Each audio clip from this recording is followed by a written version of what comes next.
નમસ્કાર. વાત છે આજે પાણીની. એક વ્યક્તિ મીમ્સ એવું લખ્યું કે જોયું અનિરુદ્ધભાઈ માંડવીમાં એટલું ધ્યાન ના આપે એના ખુદના ઘરમાં પાણી આવી ગયા છે. છેલ્લા 3 દિવસમાં તો 36 ઇંચ જેટલો વરસાદ. હવે 3 ફૂટ વરસાદ પડે તો આપ સમજી શકો છો કે પરિસ્થિતિ એક સાથે સહન કરવાની સ્થિતિ ક્યાં પહોંચે. તો આવનાર 3 વર્ષો અનિરુદ્ધ દવે એઝ અ ધારાસભ્ય હવે શું કરશે? મેં ચૂંટાઈને ગયો ને એ જ વર્ષે માનનીય ભૂપેન્દ્રભાઈ પટેલ સાહેબને રજૂઆત કરી હતી કે મારા પાસે 4-5 બીચ એટલા સુંદર છે પીવીસીએલમાં હું તો થાંભલે ચડીને કામ કરવાનો નથી.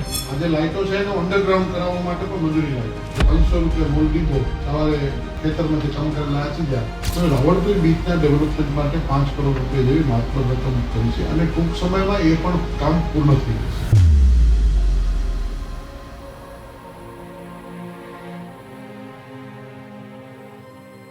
નમસ્કાર.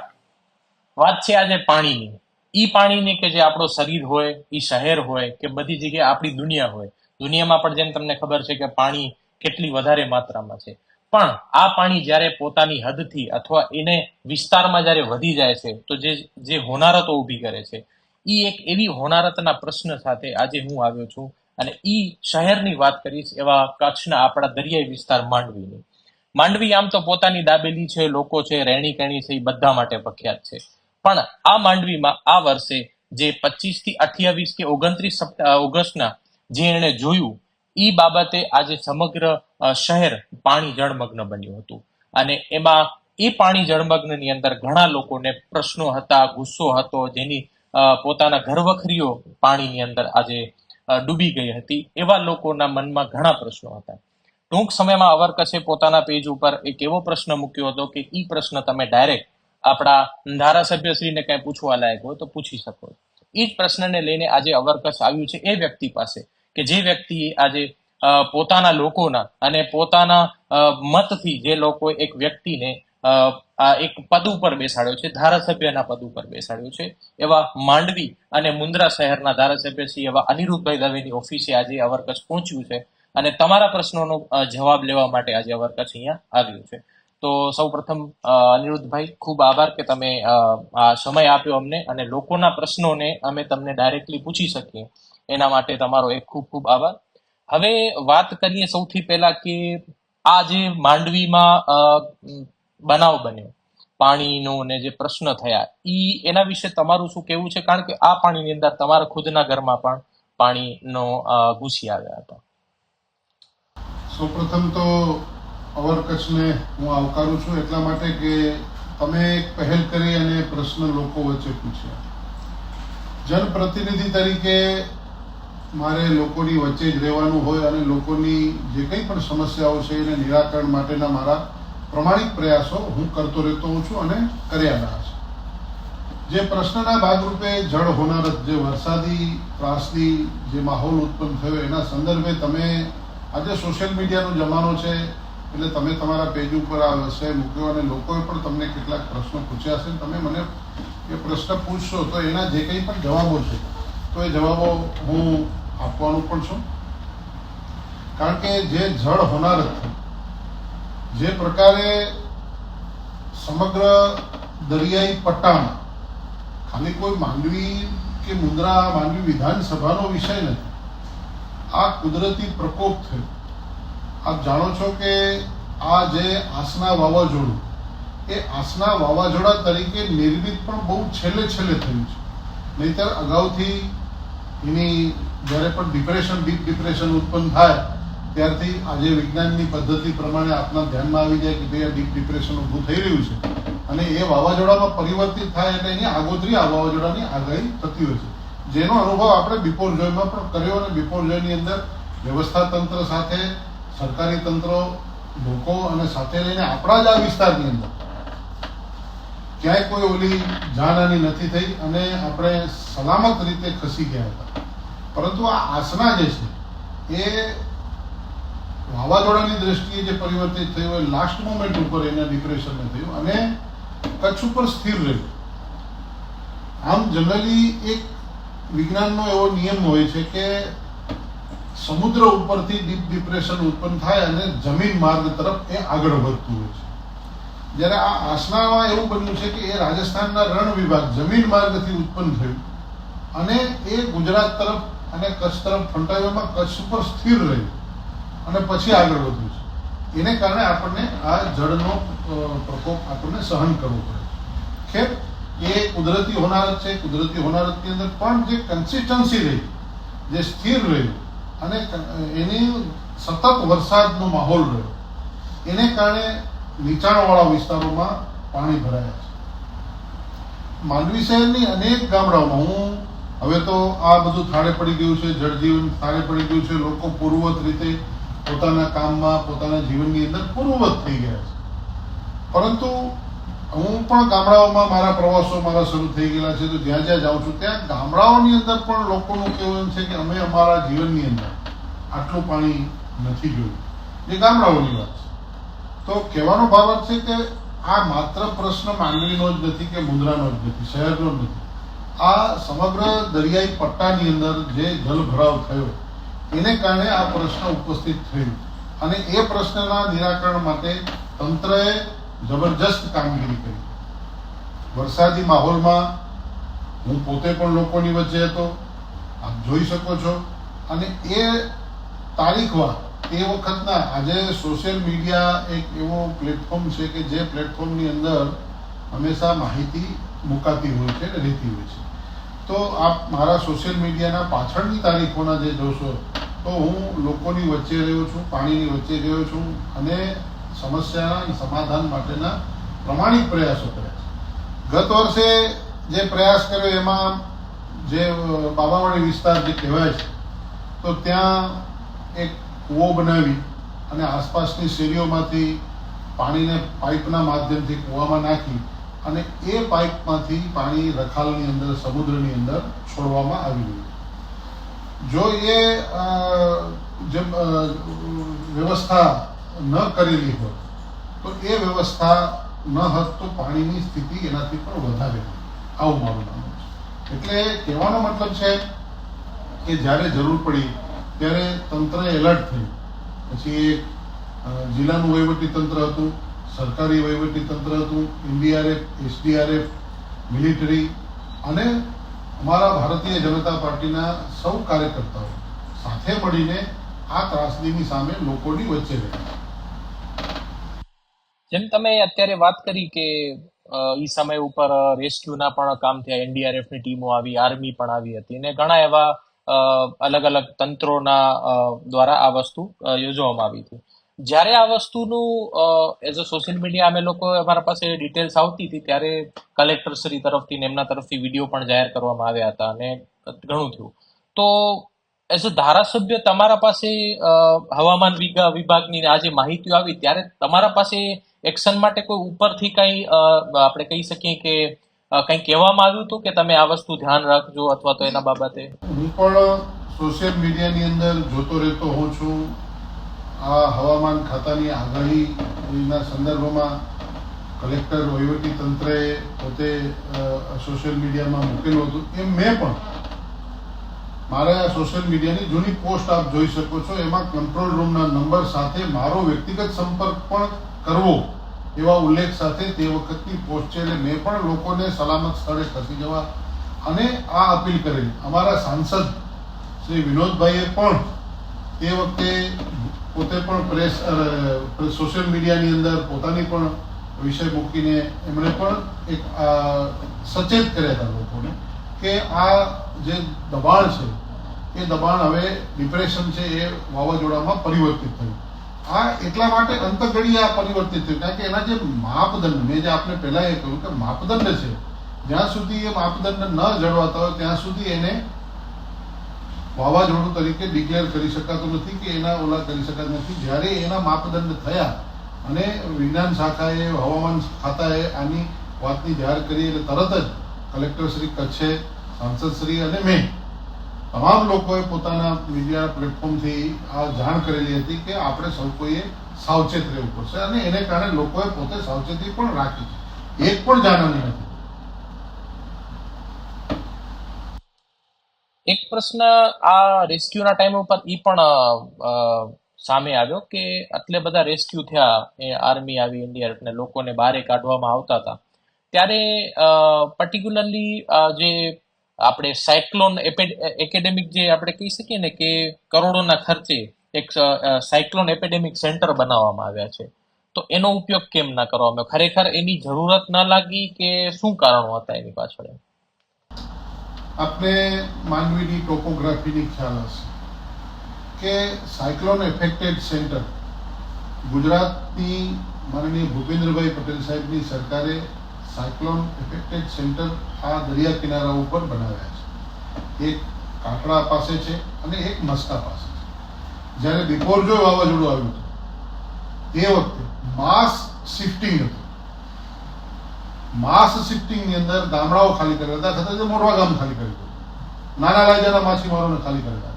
તો જે માસ શિફ્ટિંગ થયેલું હતું એ લોકોને સાયક્લોન સેન્ટરમાં શરૂઆતથી અગાઉથી વરસાદ પડે, વાવાઝોડું ફૂંકાય એના પહેલાથી કરી દેવામાં આવે. જ્યારે આ આસનાનો જે વિષય છે તો આસનાના સંદર્ભમાં જે રેસ્ક્યુ કરવામાં આવે તો એ રેસ્ક્યુ કરવાના સ્થાનો જે હતા એ બહુ ટૂંકા નાના હતા. એટલે કે શું, કોઈ ગામડાની અંદરથી રેસ્ક્યુ કરવાની આવશ્યકતા ઊભી નથી થઈ. માત્ર શહેરના બાબાવાડી વિસ્તારની અંદર રેસ્ક્યુ કરવાની આવશ્યકતા થઈ, જતનગરની અંદર આવશ્યકતા ઊભી થઈ, કેટલાક ભૂકંપનગરીની અંદર આવશ્યકતા ઊભી થઈ, કેટલાક રામેશ્વર ઝુંપડપટ્ટીની અંદર આવશ્યકતા ઊભી થઈ. તો તમે બધા જાણો છો કે જતનગરની અંદર હું પોતે સ્કૂલની અંદર પાંજરાપોળની સામે સરકારી શાળા છે, એ સરકારી શાળાની અંદર જે રેસ્ક્યુ કરેલા લોકો હતા એને ત્યાં શિફ્ટ કર્યા હતા. રામેશ્વર ઝુંપડપટ્ટીના જે લોકો હતા એ લોકોને રામેશ્વરના મંદિરની અંદર અમારા કાઉન્સિલરોએ, ભારતીય જનતા પાર્ટીના કાઉન્સિલરોએ ત્યાં જઈ ભાઈ શ્રી કાદર અને ભાઈ શ્રી પંકજ આ બંને લોકોએ ત્યાં જઈ અને એમને રેસ્ક્યુ કરેલા હતા. ખારવા સમાજના લોકો ત્યાં ઉપયોગી થતા હતા, ભારતીય જનતા પાર્ટીના કાર્યકર્તાઓ ત્યાં ઉપયોગ થતા હતા, એમને ખાવા પીવાની વ્યવસ્થા કરી હતી. ત્યાં જતનગર પાસે અમારા કાઉન્સિલર ભાઈ શ્રી હનીફ જત, ત્યાં અમારા સંગઠનના ભાઈ શ્રી કિશનસિંહભાઈ, વિશાલ કાઉન્સિલર, આ બધા જ મિત્રો ત્યાં જઈને ત્યાંના લોકોની ચિંતા કરી હતી. જ્યાં જરૂરિયાત પડી અચાનક કે જે વિસ્તારની અંદર એવું લાગતું હતું કે આ વિસ્તારમાં ચિંતા નથી, રેસ્ક્યુ કરવાની જરૂરિયાત ત્યારે પડી કે જ્યારે એક સમય પાણી થોડું લિમિટથી વધ્યું અને ડર લાગ્યો, તો એ બાબાવાડીના લોકોને બોટથી બહાર કાઢવા પડે અને એમાં ટ્રેક્ટરોથી બહાર લીધા. કેટલાક લોકો સમાજવાડીની અંદર, કેટલાક લોકો નગરપાલિકાની અંદર અને કેટલાક લોકો પોતાના સગા ગામની અંદર. અમને માંડવી શહેરનો ખ્યાલ છે કે જેવો વરસાદ બંધ થાય એટલે અડધો કલાકની અંદર માંડવી શહેરના પાણી શહેરની અંદરથી ઉતરી જતા. પરંતુ આ વખતે જે વરસાદ વરસ્યો પુષ્કળ અને લાગ લગા, એમાં છેલ્લા 3 દિવસમાં તો 36 ઇંચ જેટલો વરસાદ. હવે 3 ફૂટ વરસાદ પડે તો આપ સમજી શકો છો કે પરિસ્થિતિ એક સાથે સહન કરવાની સ્થિતિ ક્યાં પહોંચે. આ કોઈ માનવ સર્જિત નથી, આ કુદરતી આપદા છે. અને આ કુદરતી આપત્તિની અંદર ધૈર્ય ધારણ કરીને લોકોએ પોતે સ્વયંભૂ એમાં ઉપયોગી થયા. અને એ રેસ્ક્યુની ટીમની અંદર અમારા પ્રભારી મંત્રી પ્રફુલભાઈ પાનસેરિયા, અમારા સાંસદ, અમારા જિલ્લાના ભારતીય જનતા પાર્ટીના અધ્યક્ષ, મહામંત્રી, સૌ કોઈ, એટલે જહાં કમ વહાં હમમાં માનનારા સંગઠનના લોકો બધા જ કૂદી પડેલા હતા અને સાથે રહીને લોકોને રેસ્ક્યુ કરતા હતા. એટલે જે વાત આવે છે કે આ વખતે કેમ, તમે જે પ્રશ્ન પૂછો કે સાયક્લોન સેન્ટરની ઉપયોગિતાનો ઉપયોગ કેમ ન કરે. સાયક્લોન સેન્ટર આપત્તિ સમયનું આ સાધન છે. આપત્તિ સમયે બનાવવા નહીં જઈ શકાય, અચાનક ઊભું નહીં થાય, અને બનાવવા માટે બનાવીને સરકારે રાખવું પડે એટલે બનાવીને રાખ્યું છે. અને બિપોરજોય વખતે એનો ઉપયોગ પણ થયો છે. આ વખતે એ જે સંખ્યા હતી, મોટું સાયક્લોન સેન્ટર છે, ગામના ગામ એની અંદર વસાવી શકાય, 2-4 હજાર લોકોને રાખી શકાય એ જ પ્રકારના સાયક્લોન સેન્ટર છે. જ્યારે આ વખતે જે સ્થળાંતરિત કરવા પડ્યા છે એ કેટલાક લોકો પોતાના સગાવાલાના ઘરે ગયા છે, કેટલાક લોકો પોતાની સમાજની વાડીમાં ગયા છે, કેટલાક લોકો નગરપાલિકાના હોલમાં પણ રાખેલા છે. એટલે જ્યાં જેવી આવશ્યકતા હતી, જ્યાં જેવી એમની પોતાની પસંદગી, કેટલાક લોકો એવા પણ હતા. આપના ધ્યાનમાં મૂકું છું કે માંડવી શહેરની અંદર હું તો એમ પણ પૂછું કે તપસ્વીઓ ખૂબ તપસ્યા રાખેલી છે. હમણાં પૂજ્ય મહારાજ સાહેબ અહીંયા ચાતુર્માસના સમયે બિરાજે છે, તો જૈન સમાજના ઘણા બધા મિત્રોએ ખૂબ કઠોર તપશ્ચર્યા કરી. તો એ તપસ્વી લોકો પણ શહેરના માધવનગર, મેઘમંગલનગર જેવા વિસ્તાર, નિત્યાનંદ સોસાયટી, આવા વિસ્તારોની અંદર રહેતા હતા. તો એ તપસ્વીઓનું પૂજનનો સમય હતો, કે એ તપસ્વીઓના પારણાનો સમય હતો, તો એવા તપસ્વીઓને અમે બોટમાં બેસાડીને બહાર લાવ્યા છીએ, એમની પૂજન અર્ચના કરીને. એ તપસ્વીઓ પાછો એવો આગ્રહ રાખ્યો કે અમને અંદર જવું છે, પાછું અમારે રેસ્ક્યુ સલામત સ્થળે નથી જવું. તો એવા તપસ્વીઓને પરત પાછા એમના ઘરે પાછા પણ પહોંચાડ્યા છે. એટલે કહેવાનો ભાવ આ છે કે જે સલામત રેસ્ક્યુ સેન્ટરનો, તો રેસ્ક્યુ સેન્ટરનો ઉપયોગની અત્યારે આવશ્યકતા નથી. રેસ્ક્યુની વાત કરી, એમાં ઘણા તમે સારી વિગતો આપી અને ઘણા પ્રશ્નો અને પ્લસમાં માહિતી ઉપર એક પ્રકાશ નાખ્યો. હવે રેસ્ક્યુની વાત આવી ત્યારે મેઇન મુદ્દો એ પણ એક છે કે આ પાણી ખરેખર છે ક્યાંનું? તળાવ ઓવરફ્લોના એના પાણી છે, આવનું પ્રમાણ વધી ગયું એના પાણી છે? કારણ કે આ પ્રશ્ન આમ જોવા જઈએ તો માંડવીની અંદર આપણે ટોપોગ્રાફીને તમે વાત કરી તો એ રીતે હવે થઈ રહ્યું છે કે વરસાદના પાણીમાં જ્યારે આવ આવે છે તો ઈ આવ જે આવે ને તળાવ ઓવરફ્લો થઈ જાય તો બે બાજુ પ્રશ્ન થાય. જ્યાંથી આવ આવે છે ઈ વિસ્તારને પણ તકલીફ થાય છે અને આવ ઓવરફ્લો થઈ જાય એના પછી રોડ માર્ગ ઉપર જે સ્વામિનારાયણ રોડ છે ને એ બધા રોડ ઉપર પણ ઇસ્યુ આવે છે. તો તમારા મતે આ એકચ્યુઅલીમાં પાણીનો પ્રશ્ન શું છે મેજોરિટી? એમ મેં આપને જે એ જ કહ્યું કે એક સાથે ખૂબ પાણી પડવું.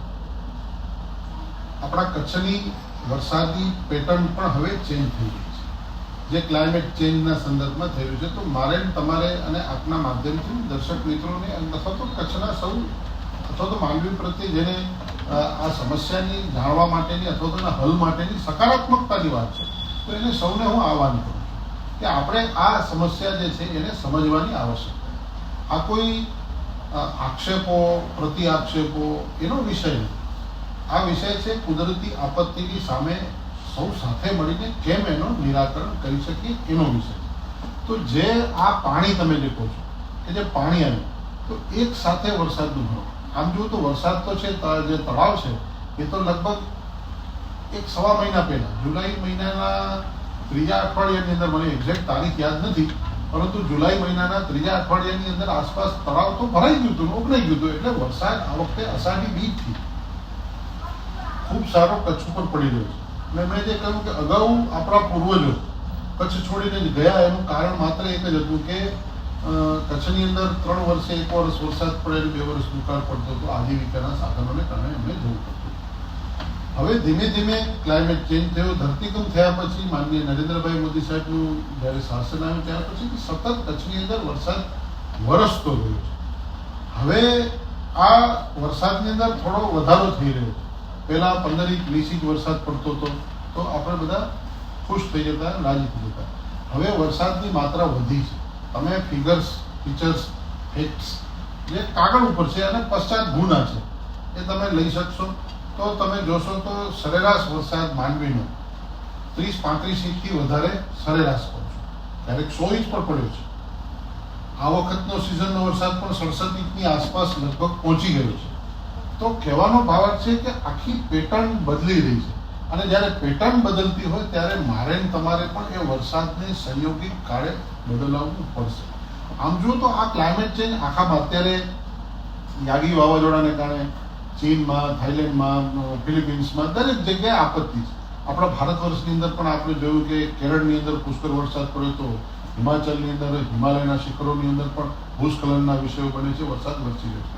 ખાલી માંડવીમાં જ આ પ્રશ્ન બન્યો છે એવું નથી. તો આપણા ગુજરાતની અંદર પણ જે સમુદ્રી કાંઠાના પોરબંદર છે, જુનાગઢ છે, અમરેલી છે, ધારી છે, આવા જે બીજા બધા કાંઠાળ પટ્ટો છે આખો જામનગરનો, આ તમામ પટ્ટાઓમાં પણ ભારે વરસાદને કારણે ભારે પાણી ભરાવાના પ્રશ્નો સામે આવ્યા છે. તો આપણે ત્યાં આ પ્રશ્ન સામે આવ્યો તો એ પ્રશ્નને સમજવો પડશે કે માંડવી શહેરનું જે તળાવ છે એ માત્ર માંડવીનું ટોપણસર તળાવ જ છે એવું નથી. જાગનાથનું તળાવ છે, મંગલેશ્વરની અંદર પણ સલાયામાં પણ તળાવ છે. 3 તળાવો તો અત્યારે હયા છે. કેટલીક જગ્યાએ દબાણો થયા છે. જાગનાથના તળાવની વચ્ચે મકાનો લોકો બનાવીને નથી. હવે તંત્ર કાઢશે તો લોકો એમ કહેશે કે તમે ગરીબોને હેરાન કરો છો. નથી કાઢતા તો મુશ્કેલી પણ છે. તો આ તલવારની ધાર ઉપર ચાલવા જેવું કામ છે. જાગનાથનો તળાવની મેં વાત કરી, મંગલેશ્વરના તળાવની વાત કરી. તો મંગલેશ્વરના તળાવ પાસે પણ પાણી ભરાવાને કારણે ત્યાંનો જોગી વિસ્તાર, ત્યાં મહેશ્વરી વિસ્તાર, મુસ્લિમ વિસ્તાર, આ તમામ પાણીનો ડૂબમાં જતો હોય છે. એના જે આ ઉપર કેટલાક મિત્રોએ દબાણો કરી દીધેલા છે. અને સમજાવવા જોઈએ. અત્યાર સુધી પાણી નીકળી જતું હતું કારણ કે વરસાદ નહોતો વરસ. અત્યાર સુધી ઘણા એમ કહે છે કે અમે તો 20 વર્ષથી બેઠા છીએ, અમે 25 વર્ષથી બેઠા છીએ. છો બેઠા છો, પણ અત્યાર સુધી પાણી નહોતું, અત્યાર સુધી વરસાદ નહોતો એટલો બધો વરસ્યો, એને કારણે મુશ્કેલી નથી થતી. પેટર્ન બદલી છે, વરસાદ વધી રહ્યો છે. વરસાદ વધવાના કારણે આ જલભરાવ નથી લીધી. એ જ પ્રકારે માંડવીનું ટોપણસર તળાવ છે તો એની આવ 16 કિલોમીટર છે. દોઢ પાટિયા, રતનપુર પાટિયા પાસેથી માંડવીના તળાવમાં પાણી આવે છે. એની એક વ્યવસ્થા કરી. અગાઉ ભૂતકાળમાં જ્યારે હું નગરપાલિકાનો પ્રમુખ હતો ત્યારે અમે એવું વ્યવસ્થા કરી કે પાણી જ્યારે આપણને જરૂર નથી શહેરમાં, તો રાયણ પાટિયા પાસે 2 વાલ મૂકી દીધેલા છે કે જ્યારે પાણીની જરૂરિયાત છે ત્યારે તળાવમાં વાળવાનું. તળાવ ભરાઈ ગયું છે તો આપણે વધારાનું પાણી માંડવીમાં તકલીફ ન થાય. ગોકુળવાસ વિસ્તાર છે, જોગી વિસ્તાર છે, આ તમામ વિસ્તારોની અંદર પાણી ભરાતા હોય છે તો એ ન ભરાય એના માટે આપણે ત્યાં એક વાલ મૂકી દઈએ અને એ વાલને બાકીનું પાણી ડાયવર્ટ કરી દઈએ તો એ શીતલા તળાવ પાસે થઈને દરિયામાં સીધું સમુદ્રમાં જતું રહે. આપણે એના ઉપર આવશું. હવે તમે અત્યારે જે સરસ દબાણની વાત કરી, તો એક આના પછીનો જે પ્રશ્ન ઈ પણ લોકોમાંથી સરસ આવ્યો હતો કે પાણીની આવ જે વધે છે ને થાય છે, તો એમાં એક એ છે કે પાણીની આવનો જે વિસ્તાર છે, જે કેનાલ છે, એની સાફ સફાઈ, એના ઉપરના દબાણો ઈ કેમ હજી નથી હટી રહ્યા, કે સાફ સફાઈના પણ પ્રશ્નો હજી ઘણા હોય છે એમાં, તો એના વિશે શું કહેવું છે? તળાવમાં આવવાની આવ, એ તળાવની અંદર આવતી આવને તમામ વસ્તુઓને વરસાદ પહેલા સફાઈ કરવામાં આવે છે. પરંતુ ચાલતા વરસાદે પણ કેટલાક જે ખેડૂતના પાળા હોય, કેટલાક અમસ્તા સરકારી જમીનનો પાળો હોય, એ પાળા ઉપરના જે નાના મોટા બાવળના ઝાડ હોય કે બીજા કોઈ નાના મોટા વૃક્ષો હોય, એ વરસાદને કારણે ધરાશાયી થતા હોય છે. તો એ સ્વાભાવિક રીતે કેનાલમાં પડી પણ જતા હોય છે. તો એને કારણે પણ અટકાવ થતો હોય. એટલે અટકાવ થાય એ પાણીમાં, તળાવમાં બાવળના ઝાકડા ખેંચાઈ જાય. આપણે ઘણી વાર જોયું છે કે આ પાણીમાં ક્યાંથી આવ્યું, તો પાણીમાં દૂરથી ખેંચાઈને આવ્યું હોય છે. તો એ ખેંચાઈને આવતું રહેતું હોય છે, એને કારણે પણ જે કેનાલ છે એ કેનાલ ક્યાંક ને ક્યાંક બ્લોકેજ થતી હોય, કેનાલ ઉભરાતી હોય. અને એ કેપેસિટી સંદર્ભે જ આપણે પાકી કેનાલ છેક બનાવેલી. દુર્ગાપુર પાટિયા સુધી તો નગરપાલિકાએ પાકી કેનાલ બનાવી દીધી છે કે જેથી કેનાલો ધસી ન પડે, નુકસાન ન થાય, આ પણ કરતા હોય છે. હવે રહી વાત એના ઉપરના દબાણો, તો આવનો જે કેનાલનો ભાગ છે એમાં દબાણો કેટલા, મેં જે આપને એ જ વાત કરી કે કોઈ સામાન્ય વ્યક્તિ કેબિન લઈને નાનું મોટું કંઈક કામ કરે છે અને એને જ્યારે હટાવવાનો વિષય આવશે તો સહજ રીતે કોઈ એમ કહેશે કે તમે ગરીબ માણસના પેટ ઉપર લાત મારો છો, અને નથી અટતા તો ગામના લોકોને પણ મુશ્કેલી થાય છે. પણ એ સ્થાયી બાંધકામ કોઈ એવું કરેલું હોય તો એ 2-3 જગ્યા ઉપર જ છે, બાકી ક્યાંય એવા બાંધકામો નજરમાં આવ્યા નથી. એને પણ આ વખતે હું જે આ ઘટના ઘટી અને ભારે વરસાદ થયો છે, તો મેં જે આપને કહ્યું કે આપણે બધાએ આનામાંથી બોધપાઠ લેવો પડશે. આપત્તિની સામે લડવા માટે આપણે શું કરી શકીએ, તો એના ઉપરથી આપણે આનાની અંદર આગળના દિવસોમાં આવા દબાણો દૂર થાય એના માટેના પણ પ્રયાસ કરવા પડશે. આપણે જોયું છે કે મેં પણ કચ્છ મિત્રના મિત્રો જ્યારે વરસાદના સમયે પાણીમાં હું હતો ત્યારે આવેલા, ત્યારે પણ મેં એમને કીધું ને એમના માધ્યમથી, અન્ય પત્રકાર મિત્રોના પણ માધ્યમથી મેં એવું કહ્યું હતું કે સૌ કોઈ સહયોગ. પરાણે હટાવવાનું બધાનું શહેર છે, આ કોઈ વ્યક્તિગત કોઈનું શહેર નથી, કોઈ મારી માલિકીનું શહેર નથી કે મારી માલિકીનો કોઈ પ્રશ્ન નથી. આ મારું, તમારું, આપણું, બધાનું આ શહેર છે અને સૌએ મળીને સાથે ચિંતા કરવી પડે. મોદી સાહેબ સબકા સાથ સબકા વિકાસ જે મંત્ર કહે છે એમાં સાથ સહકાર આપશું તો થશે. પરાણે વિષય જે છે એ ન થતા આપણે સહજ રીતે થાય એના માટેનો આ પ્રયાસ છે અને એના માટે સમજાવીને કહેવું પડે છે. નથી સમજતા તો તંત્રની ઉપયોગ કરવો પણ પડશે, તો કરીશું. આપે જે પ્રશ્ન કર્યો કે તળાવમાં શું પ્રયાસ કર્યો છે, તો આ તળાવને હવે આવનારા દિવસોમાં કેનાલને મોટી કરવાનો એક પ્રયાસ, પ્રોજેક્ટ કરી રહ્યા છે. તળાવનું જે ઓગન છે, તો જેમ ડેમની અંદર દરવાજો લાગે એમ તળાવના ઓગનને પણ દરવાજો મૂકીને જ્યારે જરૂર પડે ત્યારે ખોલી નાખો, જેથી કરીને વધારાનું પાણી નીકળી જાય, એવો પણ એક પ્રયાસ. જેમ 2 વાલ રાયણ પાટિયા પાસે મૂક્યા છે, એમ વચ્ચે પણ બીજા 1-2 જગ્યાએ વાલ મૂકવાની, જ્યાં ટેકનિકલ, કારણ કે આ હું ટેકનિકલ નથી, એન્જિનિયરિંગ મારો સબ્જેક્ટ નથી, પણ એઝ એ આ વિસ્તારનું સંતાન, આ વિસ્તારના જનપ્રતિનિધિ તરીકે મને જે નાની મોટી સમજ છે એ સમજ પ્રમાણે હું મારા મનના વિચારો જે ટેકનિકલ જ્યારે પણ આ પ્રોજેક્ટ આખો મંજૂર થાય ત્યારે એના જે એક્સપર્ટ લોકો હશે એના પાસે મૂકી કે ભાઈ આવું આવું કંઈક કરીએ અને એ ડ્રો કરે એ ટેકનિકલી એન્જિનિયરિંગ વસ્તુમાં શું થઈ શકે, કેટલા પાણીનો પ્રવાહ કઈ કેનાલ વહન કરી શકશે, ક્યાંથી એનો ડાયવર્ઝન આપશું, આ તમામ બાબતો એનું એ આંકલન કરીને પ્રોજેક્ટ કરે અને આગળ જાય એના માટેનો આવનારા દિવસોનો પણ આ પ્રયાસ હશે. જે પાણી ભરાયા હતા એ પાણી અત્યાર સુધી મેં મારી લાઈફમાં મને 57 વર્ષ થઈ રહ્યા છે, મેં ક્યારેય પણ જે અહીંયા હનુમાનજીનું મંદિર છે તળાવનું અને એ આખો ઘનશ્યામ ઘાટ એક સરખો લાગે આટલું પાણી કદી પણ મેં જોયું નથી, કારણ કે પાણીનો પ્રવાહ ચાલતો હતો અને એટલું બધું પુષ્કળ પાણી વરસતું અને વરસાદ સતત ચાલુ, તો એને કારણે આ બધા મુશ્કેલીઓ થઈ ગઈ છે. તળાવની વાત કરીને જે તમે જે તથ્યો ઉપર એક પ્રકાશ મૂક્યો, એમાં એક આ વસ્તુ પણ મને લાગી કે એક કે ને કે એક સમય એવો હતો જે આપણે વાત કરી કે વરસાદ પહેલા 3 વર્ષે 2 વર્ષે સારો થતો, તળાવ ઓગનાતા ને બધું. તળાવ ઓગનાવાનો એક આપણે બધાના મનમાં એક ખુશી હોય કે ભાઈ મારા શહેરનું તળાવ ઓગનાણું. અત્યારે તળાવ ઓગનાય છે તો એવી વસ્તુ થાય, જેવું તળાવ ઓગનાય એટલે ટેન્શન વધી જાય કે ભાઈ આનો ઓગનનો પાણી રોડ ઉપર આવી જશે, સ્વામિના રોડ પેક થઈ જાય છે, માંડવી ભુજનો રસ્તો બંધ થઈ જાય છે. એટલે એક વસ્તુ ઈ પણ આમ આવે કે તળાવની આવ સાથે ઘણી તકલીફો પણ, ખાસ કરીને હવે એવું થાય છે કે એક વખત સોસાયટી વાળો વિસ્તારનો વ્યક્તિ તળાવ ઓગના જોઈને પછી તરત પાછો ઘરે જાય કે હવે આ અમારી સોસાયટીમાં પાણી આવવાના શરૂ તો નથી થઈ ગયા ને એમ. એટલે આ એક એવો પ્રશ્ન છે કે જેમ તમે વાત કરી વિકાસની ને બધી, તો 2001માં જે ભૂકંપ આવ્યો એના પછી આ સોસાયટી વિસ્તારોના ડેવલપમેન્ટ થયા અને ગામ તળમાંથી વિસ્તારમાંથી લોકો બહારે જઈને પ્લોટ લઈને મકાન બનાવવાના સ્ટાર્ટ કર્યા, એના નિયમ આવ્યા બધા. તમે એઝ અ નગરપતિ પણ રહી ચૂક્યા છો. હવે સારી વાત એ પણ એ છે કે એ એક એવા પ્રતિનિધિને આ વસ્તુનો પ્રશ્ન પૂછવામાં આવે છે કે જે વ્યક્તિએ આ તળાવનું બ્યુટિફિકેશનનું કામ કર્યું છે નગરપતિ તરીકે, ખાણેતર પણ કર્યો તો એ સમય ઉપર પણ મને હજી યાદ છે કે તમારા ઉપર ઈ એલિગેશન અને ક્વેશ્ચન હતા કે ભાઈ આવી રીતે પાણી ખાલી કરીને ન કરાય ને અંતે.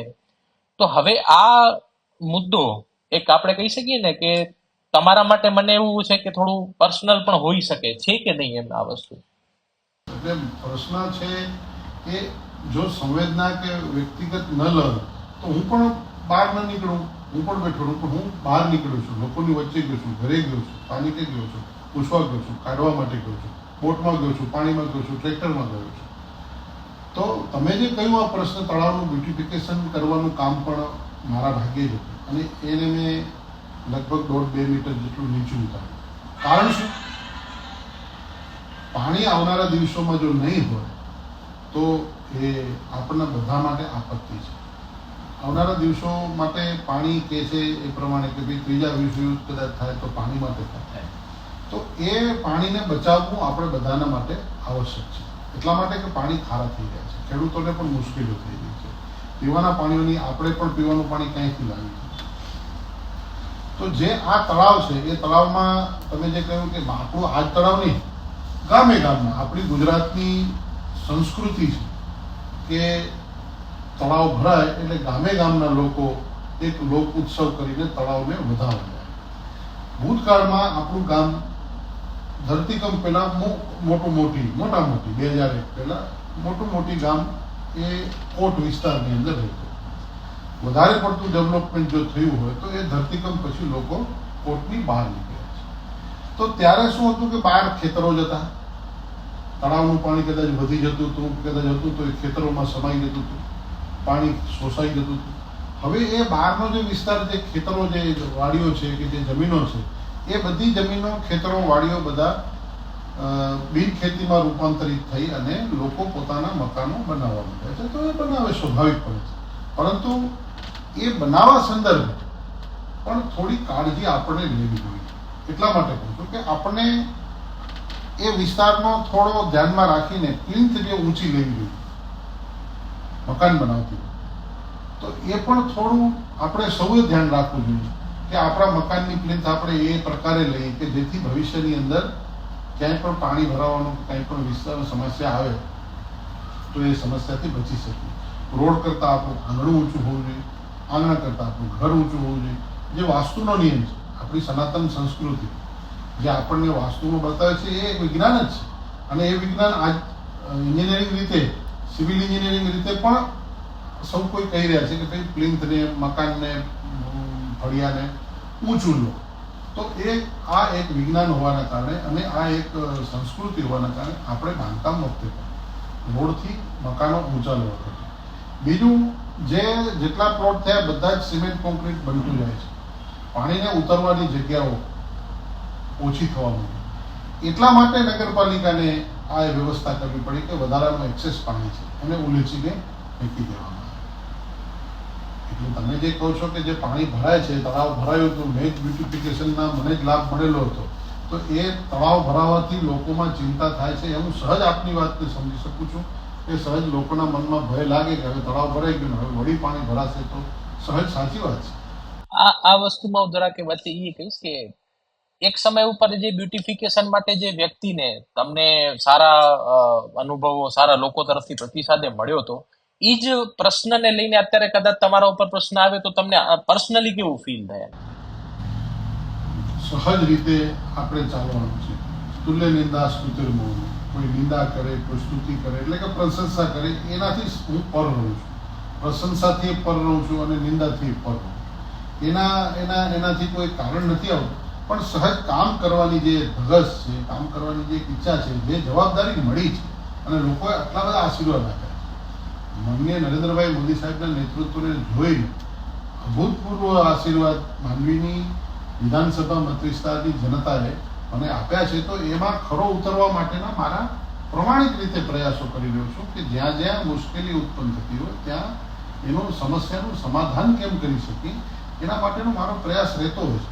તમે જે વાત કરી તો ઘણી એક મારા બે વિષયો મુન્દ્રાની અંદરનો ધ્યાનમાં આવે છે, એક માંડવીમાં 2-3 એવા જગ્યાઓ મારા ધ્યાનમાં આવે છે કે જેમના ભોયતળિયાની અંદર ગોડાઉન છે કે ભોયતળિયાની અંદર મકાન છે કે રૂમ છે, તો એમાં સ્વયં પાણી ઝરવા માંડ્યું છે. મને ગામમાંથી, માંડવી શહેરના ગામમાંથી કે જ્યાં કદી પણ ભારે વરસાદ ભરાતો હોય તો તળિયું ડૂબે એટલા પાણી ભરાતા હોય, એનાથી વધારે તળિયું, પગનું તળિયું, એનાથી વધારે પાણી હોતા નથી હોતા. એવી જગ્યાએ જે કૂવા છે એ કૂવાનું પાણી પોતે ઉભરાઈને બહાર આવ્યું છે. એવા સ્થાનો પણ છે, એવા મારા ધ્યાનમાં પણ આવેલા છે. એવું મને લોકોએ કહ્યું છે કે અમારો કૂવો ઉભરાય છે, અનિરુદ્ધભાઈ શું કરી શકીએ? તો કહેવાનો મતલબ કે જે પાણીનો આ વખતનો જે પ્રવાહ હતો એ પ્રવાહે આપણને જળ સંગ્રહના કામો અને આ કરવાને કારણે તળાવ પણ ઊંચા આવ્યા છે. તો એને કારણે અંદરથી ઓટોમેટિક ફૂટે છે. તો એમાં કોઈ, આ તો કુદરત છે. એટલા માટે વરસાદ વધુ પડ્યો છે, એને કારણે આ બધા બનેલો છે. હમણાં તમે જે સોસાયટી વિસ્તારની વાત કરી તો એના ઈ જ સોસાયટી વિસ્તારના લોકોનો પણ ખાસ કરીને આમાં પ્રશ્ન ઘણા આવ્યા મને. એક પ્રશ્ન એ પણ છે કે આ સોસાયટી વિસ્તાર જે આપણે વાત કરી, મેઘમંગલ છે, બાબાવાડી છે, માધવનગર 1, 2, 3, તો મેજોરિટી ઈ જ છે કે માધવનગર પર્ટિક્યુલર એક એવા વિસ્તારમાં આવે છે કે જે એકદમ જેનો એરિયા જે છે એ થોડો નીચાણવાળો વિસ્તાર થાય છે, જ્યાં અત્યારે નગરપાલિકાએ 2 વર્ષ પહેલા પમ્પિંગ સ્ટેશન ને આ કુવાને જે આપણે વાત કરી એ બધું ગોઠવ્યું છે. ત્યાંના રહેવાસીઓને એવું પ્રશ્ન છે કે ઈ જોઈએ એટલું સક્ષમ નથી, અને પ્લસમાં 25-26 જે વરસાદો થયા એમાં જે પાણી ભરેલા હતા તો એ ટાઈમ ઉપર કદાચ એટલું સક્ષમલી ચાલુ થઈ ગયું તો કદાચ થોડા પાણી ઉતરી પણ ગયા હોત ને આટલા આપણે કહીએ ને એક્સેસમ જે પાણી છે એ ના થઈ શક્યા હોત. તો ઈ પમ્પિંગ સ્ટેશન અને એના બાબતે તમારું શું કેવું છે ને ભવિષ્યમાં શું પગલા લેવાના છો ઈ સ્ટેશન માટે, ખાસ કારણ કે ઈ બહુ જરૂરી છે અત્યારે? આ વરસાદની બાબાવાડીની સમસ્યાના નિરાકરણ માટે કૂવો બનાવી પાણીની લાઈનોથી એ કૂવામાં ભેગું કરી અને એને રખાલમાં નાખો, આ વિચાર નગરપાલિકાને કહેનાર પણ હું હતો કે ભાઈ નગરપાલિકા આ બાબતે વિચાર કરે, અને નગરપાલિકાએ એનું ઇમ્પ્લિમેન્ટ કર્યું. એ ઇમ્પ્લિમેન્ટ થયું, એનો ઉપયોગ પહેલી વાર થયો બન્યું ગત વર્ષે. એનો ઉપયોગ આ વર્ષે થયો વરસાદનો, કારણ કે વરસાદ બંધ થયા પછી એ કામગીરી શરૂ થાય. એ વરસાદ પૂરું થઈ ગયા પછી કૂવો બન્યો, અને કૂવો બન્યા પછી એનો પહેલો ઉપયોગ આ વખતે થયો. એ દરમિયાન તમે જે 25-26 તારીખની વાત કરી, તો 25-26 તારીખની મારી પોસ્ટ પણ કદાચ છે, 100% છે. હું એક કૂવાની જાત મુલાકાતે રાત્રે ગયો છું. ત્યારે કેટલાક હું ત્યાં પાણી પણ ઘણા હતા. હું ઓપન જીપમાં ફર્યો છું. લોકોને રાત્રે ઘરેથી બૂમો પાડીને પણ પૂછ્યું છે કે સાવધાન રહેજો, પાણી વરસાદ ખૂબ છે, ચિંતા કરજો. ત્યારે કેટલાક મિત્રો એવું કીધું કે પંપ ચાલુ નથી, તમે પંપ ચાલુ કરો. એટલે મેં એમને કહ્યું કે મોટર ચાલે છે. ત્યારે અગાઉ આપણા ધ્યાનમાં હશે કે આપણે જે ડીઝલ ફિલ્ટર યા કે અન્ય ડીવોટરિંગ મશીન મૂકતા હતા, તો એનો પંપ ચાલવાનો અવાજ આખી વિસ્તારમાં સંભળાતો હતો. જ્યારે આ જે છે પમ્પિંગ મશીન, એ પમ્પિંગ મશીન એ મોટર કન્સીલ મોટર મૂકેલી છે, એટલે એનો અવાજ નથી આવતો. તો એ મોટરનું કામ ચાલતું હતું, હું સ્વયં જોવા ગયો કે ભાઈ મોટર બંધ તો નથી ને. તો તમે કૂવાની પાળી ઉપર હાથ મૂકો તો એની ઝંઝણાટી, મોટર ચાલતું હોય અંદર, એની ઝંઝણાટી તમને ખ્યાલ આવે, અને જ્યાં પાણીનો નિકાસ છે ત્યાં જુઓ તો પાઇપમાંથી પાણી પડતું હોય, એટલે સિદ્ધ થાય કે મોટર ચાલે છે. જો આ મોટર આ વખતે કાર્યાન્વિત ન થઈ હોત, કે આ કૂવો કાર્યાન્વિત ન થઈ ગયો તો 25-26 થી પાણીના સ્તર ઊંચા થઈ ગયા. એટલા માટે હું તમને કહું છું કે 28-29 પછી જે વરસાદ પડ્યો એમાં જે વધારાના મશીનો મૂક્યા, કદાચ 26 તારીખની કંડલા પોર્ટનું પણ એક ગાંધીધામથી ડિવોટરિંગ મોટું મશીન જે ટ્રક માઉન્ટેડ છે, એને પણ આપણે લગાડી દીધેલું. રાત્રે એટલો બધો વરસાદ થયો છે કે જેને કારણે એ ડિવોટરિંગ મશીન આખું ટ્રક જ ડૂબી ગયું, મશીન જ ફેલ થઈ ગયું. બીજા જે નાના નાના મશીનો મૂકેલા હતા, એ નાના નાના મશીનો પણ ફેલ થઈ ગયા. તો ભાવાર્થ એ છે કહેવાનો કે કુદરતની સામે માણસ કે મશીનરી એ તો લાચાર છે, કોઈ પણ હોય. પણ એના સામે સંશોધન વિજ્ઞાનના સ્વરૂપથી શું કરી શકીએ, તો એ ડિવોટરિંગ મશીનનો કર્યું, એ કૂવાના પમ્પિંગ મશીનથી કર્યું. હવે અનુભવ એવો આવ્યો કે આ કૂવાનું મશીન કદાચ આટલો વરસાદ પડે તો કૂવાનું મશીનની મોટરો જે છે કદાચ નાની પડે. તો હવે આવનારા દિવસોમાં એનો ઉપયોગ કરી શકાય માટે શું કરી શકાય, તો કે એને આપણે મોટી મશીનરી મૂકીએ કે જે વધારે પાણી કાઢી શકે. તો આ એનો રસ્તો, આ એનો નિકાલ કરી શકાય. એટલે આ કૂવો બનાવવા માટેનો પણ જે વિચાર હતો એ નગરપાલિકાને તે વખતે મેં જ વિચાર કરીને આપ્યું હતું કે આના ઉપર તમે વિચારો. જે મેં તમને આખી તળાવની કેનાલનું જેમ એન્જિનિયરિંગ મેં કર્યું એ પ્રકારે, એમાં નગરપાલિકાને કહ્યું હતું, નાનો પ્રોજેક્ટ હતો કે ભાઈ તમે આ બાબતે વિચારો ને તમારા એન્જિનિયરો જે છે એ એની ડિઝાઇન બનાવીને કામ કરે. એટલે નગરપાલિકાએ એ પ્રકારની ડિઝાઇન બનાવીને કામ કર્યું. હવે એ કામમાં એમ લાગ્યું કે કદાચ નાનું પડે છે તો આપણે એને મોટું કરીશું. હવે સોસાયટી વિસ્તારમાં એક એ છે કે લોકોએ કીધું કે પમ્પિંગ સ્ટેશન ઊભું થઈ ગયું, એને 2 વર્ષ ઉપર થઈ ગયા, પણ એ પમ્પિંગ સ્ટેશનમાં જે પાઇપિંગ થઈ એના લીધે જે રોડ રસ્તા તોડવામાં આવ્યા હતા કે એનું સમારકામ પણ હજી નથી થયું, અને એના લીધે ઘણા ગટરોના પણ પ્રશ્નો હજી ત્યાં છે. અને વરસાદ પછી તો બટ ઓબ્વિયસ છે કે ઘણા ગટરના પ્રશ્નો હજી આપણા કમેન્ટ્સમાં પણ અમને ઘણા આવ્યા છે, અને લોકો પાસે પણ છે કે હજી અમારા ઘર પાસે ગટરો ઉભરાય છે ને ચોકઅપ થઈ ગઈ છે ને પાણીની લાઈનના પ્રશ્નો છે. સમજીએ કે વરસાદ છે તો આ બધા પ્રશ્નોથી પાણી ઉતરે, પછી ચોકઅપ ક્લીન થાય, બધું સાફ સફાઈ થાય. તો સોસાયટી વિસ્તારોના જે પ્રશ્નો છે ને એમાં મેજોરિટી જે આ એક પમ્પિંગ વાળું એના રોડ વિસ્તારને લગતું હતું, અને એના કાર્યવંતી જેમાં તમે કીધું કે એમાં આપણે નવી મોટર મોટી લગાવીને એનું કામ આપણે વધારે સક્ષમ કરી શકીએ. બીજો એક પ્રશ્ન એ પણ આવ્યો કે જે ઘણા વિસ્તારોમાં આખો માળ જેટલા પાણી ચડી ગયા હતા થોડાક કલાકો માટે, પછી ભલે ધીમે ધીમે સ્લો ડાઉન થઈને નીચે ઉતરી ગયા હતા, એમાં ઘર વખરીનો ઘણો નુકસાન થયો કે ઘણું તણાઈ ગયું, ધાન ને બધા એમ. હવે સરકારના નિયમ પ્રમાણે ત્યારે 2500 રૂપિયાનો જે કેશોલ છે એ આપવામાં આવ્યો, તો એમાં ઘણા એમ પ્રશ્ન કર્યો કે ભાઈ આટલી બધા નુકસાન સામે આ વસ્તુ ખરેખર યોગ્ય છે, તો એમાં તમારું શું માનવું છે એમાં?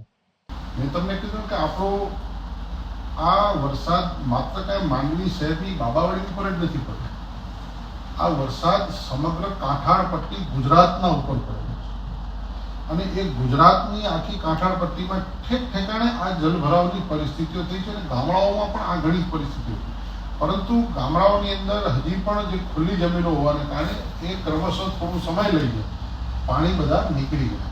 પણ જ્યાં જ્યાં શહેરી વિસ્તાર હતો ત્યાં પાણી ભરાણા. ગામડાઓ સમસ્યાથી 2-4-6 કલાકની અંદર જલભરાવની સ્થિતિમાંથી મુક્ત થઈ ગયા. પણ ત્યાં પણ તળાવો ભરાયેલા છે આજ પણ. ત્યાં પણ તળાવોની સપાટી અને રસ્તાની સપાટી આજ પણ સાવ નજીક છે. હું 4 દિવસ પહેલા પાંચોટિયા ગયેલો, તો પાંચોટિયા અને તળાવની પાણીની સપાટી અને મેન મુખ્ય રસ્તાની સપાટી આજ પણ એક છે. પણ એ કોઈ પ્રજાને મુશ્કેલી પડતી નથી, પણ પાણી જ આજે હતું.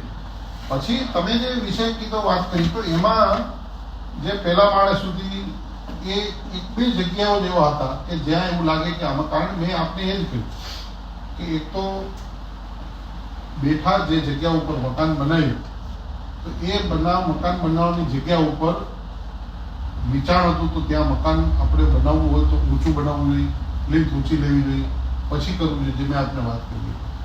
હવે એ જગ્યા ઉપર નીચી જગ્યા હોવાને કારણે પાણી ભરાય જ છે, તો આ સમસ્યા ઉત્પન્ન થતી હોય છે. હવે એમાં પણ ગટરના ઠેક ઠેકાણે પ્રશ્નો ઉપસ્થિત થયા. તો ગુજરાત સરકારે, માનનીય ભૂપેન્દ્રભાઈ પટેલ સાહેબની સરકારે આ બાબતે પણ ચિંતા કરી. હમણાં 2 દિવસ પહેલા માનનીય આરોગ્ય મંત્રી શ્રી ઋષિકેશભાઈ પટેલ અને પ્રભારી મંત્રી શ્રી પ્રફુલભાઈ પાનસેરિયા, અમારા સાંસદશ્રી અને સૌ કોઈ ધારાસભ્ય મિત્રો કલેક્ટરશ્રીની સાથે રહીને આ બાબતની સમીક્ષાઓ પણ કરી. તો ગટરના મોટા મોટા મશીનો પણ આવ્યા છે. આ બાજુ નીલકંઠનગર, પૂનમનગર નગર, આ બધા વિસ્તારોમાં ગટરના પ્રશ્નો છે. તો એ ગટર ક્યાંક ને ક્યાંક કોક ને કોક ગટર ચોખ્ખો થઈ ગઈ. ઘણી વખત જે એવું પણ બનતું હોય છે, કેટલાક લોકો ગટરની અંદર અમુક બાબતો નાખી દેતા.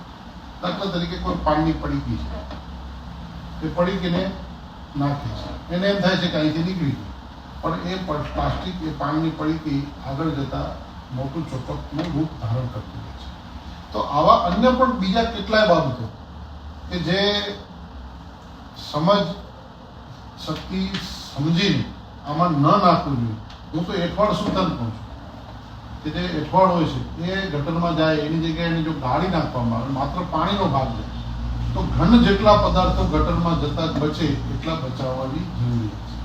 અને આ ગટરના પાઇપોની અંદર એ જામ થતા હોય છે, એટલે સરકારે મહાનગરપાલિકાઓમાંથી અમને મોટા જેટિંગ મશીનો મોકલ્યા. લગભગ 2 થી 3 જેટિંગ મશીનો આ વિસ્તારની અંદર આવ્યા અને એ ગટરની સમસ્યાઓને દૂર કરવા માટેના પ્રયાસ કર્યા. નગરપાલિકાએ સાથે સાથે જ્યાં જ્યાં એમ લાગ્યું કે તાત્કાલિક અહીંયા બદલવાની જરૂર પડી છે, તો અહીંયા બદલાવ પણ ગટરનો કર્યો છે, લાઈનોને ડાયવર્ટ પણ કરી છે. તો આ પ્રકારે ગટરની સમસ્યા બટ નેચરલ છે કે પાણી ભરાય. હવે માની લો કે તમે રોડ આખો ઢંકાઈ ગયો છે, નીચે ગટરની ચેમ્બર છે, તો એ ગટરની ચેમ્બરમાં માટી જવાની છે, કુદરતી રીતે કચરો જવાનો છે, રસ્તા ઉપર જે પ્લાસ્ટિક પડ્યું છે એ જવાનું છે. તો એ બધી જ વસ્તુ જ્યારે અંદર ભેગી થાય છે ત્યારે એ ઘન કડક સ્વરૂપ થઈ જાય છે અને એ ગટર આખી દબાવ કરે છે. એને કારણે પાછળ ઘણા બધા લોકોને ત્રાસ થતો છે. એટલે ગટરની કામગીરી માટે પણ નગરપાલિકાએ વધારાના મશીનો મૂકી, એની પણ કામગીરી કરી છે. રહી વાત રોડ રસ્તાની, તો રોડ રસ્તાના સંદર્ભમાં જે રસ્તાઓ તૂટફૂટ થયા છે, તો એ રસ્તાઓના સમારકામો પણ સત્વરે હાથ ધરાશે. કારણ કે વરસાદના સમયમાં રસ્તાઓ ધરાતા નથી. હમણાં મેં ગઈકાલે પરમદાડે લગભગ મુંદ્રા તાલુકો અને માંડવી તાલુકો, આ તાલુકાઓના ઘણા બધા લગભગ 65-70 કરોડની આસપાસના રસ્તાઓ માનનીય ભૂપેન્દ્રભાઈ પટેલ સાહેબે મંજૂર કરી આપ્યા છે. એટલે એ રસ્તાઓનું નવીનીકરણ છે, સરફેસ કરવાના છે, એ પણ કરવાના. ખાસ આપના માધ્યમથી માંડવી શહેરના અંદર જે કેટલાક નાળા છે, દાખલા તરીકે રિલાયન્સના પેટ્રોલ પંપ પાસે પાણીનો પ્રવાહ એટલો બધો જતો હોય છે કે જે માંડવીમાંથી બહાર જવું હોય તો મુશ્કેલી પડે. તો નેશનલ હાઈવેને મેં લખીને મોકલ્યું છે કે તમે આનામાં મોટું કરો. એ જ પ્રકારે બસ સ્ટેન્ડની પાસે, પેટ્રોલ પંપ કોર્ટ કોલોની પાસે જે એક નાળું છે, જે લાકડા બજારની પાસે, તમે જે પાણી ભરાવાની સ્થિતિ કહી, તો લાકડા બજારમાં પણ આ વખતે કદી ન ભરાય એટલા પાણી ભરાય. જંગલમાં ફરતા હોય તો એના પાસે છત નથી, તો એવા લોકોને પણ જે પશુ મરણ થયા છે, ઘેટા બકરા હોય, ગાય ભેંસ હોય, તો એનું પણ ત્યાં પોસ્ટમોર્ટમ. ઘણી વખત તો એવું બન્યું છે કે નદીના પેલા પાળ ઉપર બેઠા હોય, સર્વેની ટીમ જઈ ન શકે, સર્વેની ટીમ ઓસરી જાય તો ત્યાં સુધી એના અવશેષો પ્રાપ્ત ન થાય. તો એવા સમયે પણ સરકારી તંત્રએ ઉદાર ભાવના રાખી જે મહત્તમ કરી શકાતું હોય લાભાર્થીને લાભ કેટલું આપ્યું છે. એ સહાયની જ આપ વાત કરું છું. તો કિસાનોને પણ બાગાયતની અંદર કેળા, પપૈયા, શાકભાજી અને તમામ પ્રકારના અનાજો પાકોની અંદર આવા અનાજોનું સહાય આપવાનું સરકારે સર્વે શરૂ કરી દીધો છે. અને ટૂંક સમયમાં એને માત્રાના સ્વરૂપમાં જે નક્કી સરકાર કરશે એ સરકાર નક્કી કરેલી માત્રામાં સીધી રકમ ડીબીટીના ટ્રાન્સફર.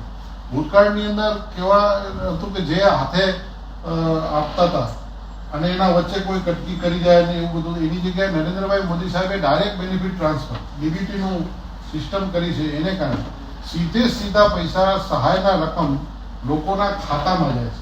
2500 રૂપિયા એ રકમ નાની મોટી હોઈ શકે છે, પરંતુ સહાય કરવી, સરકારે સાથ આપવો એ મહત્વનો વિષય હોય છે. ઓવરઓલ ઘણી તમે ઇન્ફોર્મેશન આપી રિગાર્ડિંગ સહાય હોય કે કિસાન માટે છે કે સોસાયટી હોય કે ગમે એ વિસ્તાર માટે.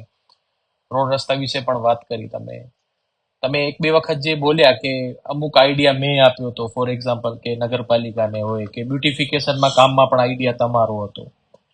તો એ જ વાત ઉપરથી એક પ્રશ્ન ઈ પણ હતો કે તમે ઘણા સમયથી આ રાજકારણની અંદર જોડાયેલા છો. શરૂઆતમાં તમે એઝ અ સદસ્યથી સ્ટાર્ટ કરીને પછી નગરપતિ પણ થયા અને હાલમાં તમે ધારાસભ્ય તરીકેથી પણ સક્રિય છો. હવે બે વખત તમે જે કીધું અને પ્લસમાં તમે જે રીતે અત્યારે બધા જવાબ કે ઇન્ફોર્મેશન પણ આપી રહ્યા છો, એના ઉપરથી એક વસ્તુ એ પણ લાગે કે ઘણી વખત એવું દેખાઈ આવે કે લાગે એમ પબ્લિકને કે ભાઈ અનિરુદ્ધભાઈ દવેને તો કામ કરવું છે પણ ઇમ્પ્લિમેશન કેમ નથી થઈ રહ્યું. કે ભાઈ જેમ એક સમય ઉપર જ્યારે લોકોનો વિશ્વાસ, જ્યારે મને હજી યાદ છે કે જ્યારે તમને ટિકિટ મળી હતી અને તમે તમે જોડાણા હતા આ વસ્તુમાં, ત્યારે અહીંયાના માંડવીના લોકો અને મુન્દ્રાના લોકોમાં ઘણા ઈડ વ્યક્તિઓનું પણ કેવું હતું કે લોકલ વ્યક્તિને મળ્યું છે જેને એકચ્યુઅલીમાં ગ્રાઉન્ડની પણ ખબર છે અહીંયાની, તો એમાં ઈ વ્યક્તિને હવે ઈ કામ કરી શકશે ઈ બાબતમાં. તો હવે આ ઇમ્પ્લિમેશન બાબતે એમાં તમારું શું કેવું છે કે ખરેખર થઈ રહ્યું છે કે શું અટકી રહ્યું છે? કાંઈ એવો કોઈ પ્રશ્ન અટકી રહ્યો છે કે? દરેકના ફંક્શન અલગ હોય છે. નગરપાલિકાનું ફંક્શન અલગ છે, તાલુકા પંચાયતનું ફંક્શન અલગ છે, જિલ્લા પંચાયતનું ફંક્શન અલગ છે. અગાઉ તમે કહ્યું નગરપતિ, તો નગરપતિ હતો ત્યારે માત્ર મારે કામ કરવાનું હતું એક શહેરની અંદર. શહેરની સુખાકારી માટે મારે ચિંતા કરવાની હતી. હવે જનપ્રતિનિધિ ધારાસભ્ય તરીકે મને જ્યારે લોકોએ આશીર્વાદ આપ્યા, તો મારું ફંક્શન છે હવે બંને તાલુકાઓની જનતા. 286 બૂથ, લગભગ 2 મોટા શહેરો, ઔદ્યોગિક વિસ્તારની અંદર રહેતા લોકો અને ગ્રામ્યની અંદર રહેતા લોકો, આ તમામ મોટા એટલે કે ગ્રામ પંચાયતો, આ તમામ વિસ્તારોની અંદર ફંક્શનની અંદર વિચાર કરીને સંદર્ભમાં વિકાસના કાર્યો કરી રહ્યા છે. દરેકના લેવલનું કામ કરે, સૌનો સાથ સૌનો વિકાસ, એટલે દરેકની જે જવાબદારી છે એ જવાબદારી પોતે બખૂબી નિભાવે તો ઓટોમેટિકલી એક સાંકળ બનતી હોય છે. ભારતીય જનતા પાર્ટીનું સંગઠન આ સાંકળને બનાવતું હોય છે. પછી એ ગ્રામ પંચાયતથી કરી અને સંસદ સુધી એક સાંકળની જેમ કામ કરવાનું છે, એકમેકને સાથે રહી, એકમેકને સાથે ચાલીને. તો એ પ્રકારેનું કામ કરતા હોય છે. મારું કામ છે સરકારમાંથી ગ્રાન્ટ લાવવાનું, મારું કામ છે કોઈ વિધેયક તૈયાર કરવું હોય તો વિધેયક તૈયાર કરવાનું, મારું કામ છે કોઈ નાની મોટી સમસ્યાઓ ઉદ્ભવે તો એના સમસ્યાનું સમાધાન કેમ કરવું એના માટે કડી બનવાનું. પછી એનું ઇમ્પ્લિમેન્ટેશન, તમે જે કહ્યું, દાખલા તરીકે હમણાં મેં તમને વાત કરી કે આટલા કરોડ રૂપિયાના રસ્તા પાસ કર્યા, એવી જ રીતે વહીવટી તંત્રમાં દાખલા તરીકે હું આપણને 78 કરોડ રૂપિયાથી વધારે રૂપિયાની રકમ આપણા વીજળી વિભાગ માટે મેં પાસ કર્યા. ખાસ કરી વીજળી વિભાગમાં કે આપણો વિસ્તારમાં ઘણીવાર ઘણા બધા મિત્રો એવી કોમેન્ટ પણ કરતા હોય છે, મારા પણ ધ્યાનમાં ફોનમાં આવતું હોય કે 4 છાંટા પડ્યા અને લાઈટ જતી રહી. આનું કારણ શું? ખારાશ. આપણે દરિયા કિનારા ઉપર રહીએ છીએ, એને કારણે જે ખારાશ થવાને કારણે કોરોઝન થતું હોય છે. જે કંડક્ટર ઉપરથી લાઈન જતી હોય છે, એ લાઈન ઉપર જ્યારે હાઈ કન્ઝ્યુમ થાય ત્યારે વાયર ગરમ થતો હોય, એને કારણે ઇન્સ્યુલેશનનો પ્રક્રિયાઓ ઝડપથી થતી હોય ને એમાં ક્યારેક એક ટીપું પાણીનું પડે એટલે ફટ કરતો સ્પાર્ક થાય અને એ લાઈટ જતી રહેતી હોય. તો આને MVCC નામના કંડક્ટરો, નવી ટેકનોલોજીના કંડક્ટરોનો બદલાવ પણ કરવા માટેનો મેં ઓલરેડી રજૂઆત કરેલી અને 78 કરોડ રૂપિયા મંજૂર થયા છે આપણા વિસ્તાર માંડવી શહેર અને મુન્દ્રા શહેરમાં. આજે લાઇટો છે એને અંડરગ્રાઉન્ડ કરાવવા માટે પણ મંજૂરી લાગે છે. અત્યારે જે વીજળીના વાયરો આપણને થાંભલા ઉપરથી કનેક્શન આવે છે, થાંભલે એક થાંભલેથી બીજે થાંભલે વાયરો બધા જે ફરી રહ્યા છે, વાયરોના જે જાળા છે એ જાળાઓ ઘટે અને અંડરગ્રાઉન્ડ લાઇનિંગ થાય એના માટેની પણ મંજૂરી મળેલી છે. એટલે વહીવટી તંત્ર તમામ ઇમ્પ્લિમેન્ટેશન આ કરશે PGVCL. હવે રોડ રસ્તાનું છે તો R&B કરશે, ગટરનું કે નળનું કે પાણીનું છે તો એ નગરપાલિકા કરશે, સ્વચ્છતાનું કામ છે તો નગરપાલિકા કરશે, ગ્રામ પંચાયત કરશે, તાલુકાના સંદર્ભમાં છે તો એ તાલુકા પંચાયત કરશે. તો આ દરેકના ફંક્શનો અને કામની પદ્ધતિ અલગ અલગ હોય છે અને દરેક એના ચૂંટાયેલા પ્રતિનિધિઓ, જનપ્રતિનિધિ જેમ મને ચૂંટ્યો છે એમ લોકોએ જનપ્રતિનિધિ તરીકે નગરસેવકને ચૂંટ્યો છે, તાલુકા પંચાયતના સભ્યને ચૂંટ્યો છે, જિલ્લા પંચાયતના સભ્યને ચૂંટેલા છે. એમ દરેક પોતપોતાના સ્થાને, દરેક પોતપોતાની જગ્યાએ, જે મેં આપને અગાઉ વાત કરી કે આખી ટીમ અમારી, નગરપાલિકાની ટીમ હોય, સંગઠનની ટીમ હોય, તાલુકાની ટીમ હોય, જિલ્લાની ટીમ હોય, આ તમામ ટીમ કામે લાગી ગઈ. જહાં કમ વહાં હમ. એ રીતે જે તમે ઇમ્પ્લિમેન્ટેશનની વાત કરી છે, તો આ રકમ લાવવાની એ મારું કામ છે કે હું રકમ લાવું. હવે PGVCLમાં હું તો થાંભલે ચડીને કામ કરવાનો નથી કે ગટરનું કામ છે તો નગરપાલિકા કરવાની છે, રસ્તાનું કામ છે તો R&B કરવાની છે, સિંચાઈના કામો પણ એટલા જ કરે કારણ કે પાણીની આપણને જરૂર છે. તો ગત વર્ષની અંદર મેં 250 નાના મોટા ચેકડેમો જનભાગીદારીથી બનાવ્યા છે. એ જ રીતે આ વર્ષે રિચાર્જ બોર્ડ રાજ્ય સરકારને ખાસ કિસ્સામાં ભલામણો કરીને મંજૂર કરાવીને જિલ્લા પંચાયતના માધ્યમથી આપણા મત વિસ્તારની અંદર લગભગ 286 જેવા બોરો પણ કામ કાર્યરત કરાવ્યા છે કે જે પાણી તળમાં ઊંડા ઉતરે તો ખેડૂતોને લાભ થશે, પાણીના ખારાશ ઘટશે. એ જ પ્રકારે આવનારા દિવસોમાં હવે વૃક્ષારોપણનું જનભાગીદારીથી કામ કરું છું. સરકારના પૈસા લીધા વગર, સરકારની રીતે સરકારનું અલગ કરે છે. ગઈકાલે મેં 22,000 વૃક્ષારોપણનું કાર્ય કર્યું. 12,000 વૃક્ષો પીપરીમાં અને 10,000 વૃક્ષો નાની ખાકરમાં. એ અદાણી ફાઉન્ડેશનના સહયોગથી કામ કર્યું. એક પેડ માં કે નામ માનનીય નરેન્દ્રભાઈ મોદી સાહેબે જે આહવાન કર્યું છે એને સમજી લઈએ. એટલે આ વૃક્ષારોપણના કાર્યો પણ કર્યું. એટલે ઇન શોર્ટ જે ઇમ્પ્લિમેન્ટેશનની કામગીરી છે એમાં બધાને સાથે રાખીને, યોજક તત્ર દુર્લભ, હું બધાને સાથે રાખીને ચલાવવા માટેનો પ્રયાસ કરતો હોઉં છું. તમારા વિસ્તારની વાત કરી અને વિકાસના જે તમે મૂક્યા એમાં એક પ્રશ્ન એ પણ મેં ઘણો કમેન્ટ્સમાં પણ એક બે લોકોએ કીધું છે અને પ્લસમાં મારી પાસે પણ એ વસ્તુ આવી હતી કે અનિરુદ્ધભાઈ દવેને અત્યારે માંડવી એટલું નથી દેખાઈ રહ્યું, મુન્દ્રા દેખાય છે. મુન્દ્રામાં ત્યાં ઔદ્યોગિકરણ છે, અદાણી છે, મોટો પોર્ટ છે. તો ઈ પ્રશ્ન તમારા પાસે શું આવે છે કે ખરેખર આ વસ્તુમાં કેટલી તથ્ય છે? અનિરુદ્ધ દવેના મનમાં આ વસ્તુનો જવાબ શું છે? દરેકના જોવાની સ્થિતિ અલગ હોય છે. એમ મારા માટે બંને વિસ્તાર સરખો છે. જમણી આંખ ને ડાબી આંખ, બંને આંખમાંથી કે મહત્વ વધુ એવું કઈ નથી હોતું. એક આંખ ન હોય તો બીજી આંખની તકલીફ થાય, બીજી આંખ ન હોય તો પેલી આંખને તકલીફ થાય. એટલે કોઈ મુન્દ્રાને વિશેષ મહત્વ આપવું, મુન્દ્રાવાળા મિત્રો એમ કે માંડવીને વિશેષ મહત્વ આપો, એટલે આ એક લોકાભિમુખ ચર્ચા હશે કદાચ, પણ એ હું આપના માધ્યમથી નકારું છું. એટલા માટે કે વિસ્તારની દ્રષ્ટિએ માંડવી વિસ્તાર મોટો છે, ઉદ્યોગની દ્રષ્ટિએ મુન્દ્રા વિસ્તાર મોટો છે. આપણને ઉદ્યોગ પણ જોશે. મને તમે કહો કેટલાય લોકો માંડવી તાલુકાઓના ગામડામાંથી મુન્દ્રાના ઔદ્યોગિક ઝોનમાં નોકરી કરવા જાય છે. આપણે ઉદ્યોગ નહીં હોય. આજે હું સામાન્ય સહજ તમારા માધ્યમથી કહેવા માંગુ છું અને લોકો અનુભવે છે. ઘણા લોકો ગામડાઓની અંદર એમ કહે છે કે 500 રૂપિયા મૂળ દીધો, સવારે ખેતરમાંથી કામ કરેલા આચી જાય, લોકો મળતા નથી. રોજગાર નિર્માણ કરવાનું કામ દેશના વડાપ્રધાન માનનીય મોદી સાહેબ જે કરી રહ્યા છે એ પ્રકારે આપણા સમુદ્ર કિનારાનો જે વિકાસ પોર્ટની રીતે થતો હોય કે અન્ય કોઈ બીજી ઉદ્યોગ ગૃહ આવતા હોય તો ઉદ્યોગ દાખલા તરીકે આપણા ખાણના માંડવી તાલુકામાં કેટલી ખાણો છે બેન્ટોનાઇટ, કેટલાય લોકોનું જીવન, કેટલાય લોકોનો ધંધો ચાલે છે. આપણી જીઆઈડીસી ધમધમે છે માંડવીની અંદર, તો જીઆઈડીસીમાં બેન્ટોનાઇટના કામ હવે એ લોકોને બેન્ટોનાઇટ એક્સપોર્ટ કરવો હશે તો ક્યાં જશે? એમ કહેશે કે ના માંડવીથી જ થઈ શકશે, મુન્દ્રાથી જ કરવું પડશે કારણ કે ત્યાં અવેલેબિલિટી છે, કનેક્ટિવિટી છે, વિદેશો સુધીની કનેક્ટિવિટી છે.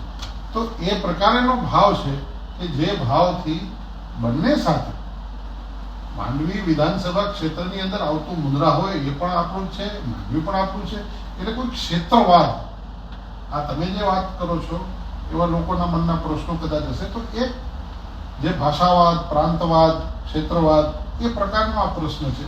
એટલે હું આ કોઈ વાદ વિવાદમાં પડતો નથી. મને સમભાવ છે, બધા જ લોકો સાથે રહીને કરવા છે. મને માંડવીના તમામ લોકોએ જે સહયોગ આપ્યો છે અને મોદી સાહેબે ક્યારેય પણ એવું નથી કીધું કે આના માટે કામ કરવું, આના માટે કામ ન કરવું. બધા જ લોકો માટે કામ કરવું એવું માનનીય નરેન્દ્રભાઈ મોદી સાહેબ શીખવી રહ્યા છે. એમના વર્તનમાંથી આપણે શીખવું પડે છે. સબકા સાથ સબકા વિકાસ આ મંત્રનો મૂળ ભાવ જ આ છે. એટલે બધાના ભાગે, બધાના ભાવે, બધાના માટે કામ કરવા માટેનું કામ કરી રહ્યું છે.